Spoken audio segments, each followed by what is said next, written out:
Hi everyone, welcome back to the channel. In today's video, I'll show you how to make your Instagram account private using your mobile phone. Let's get started.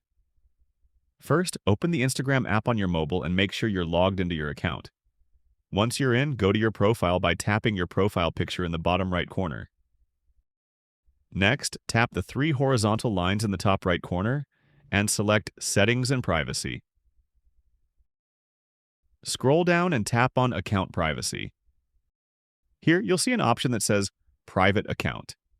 Simply toggle that switch on. A confirmation message will pop up explaining what happens when you make your account private.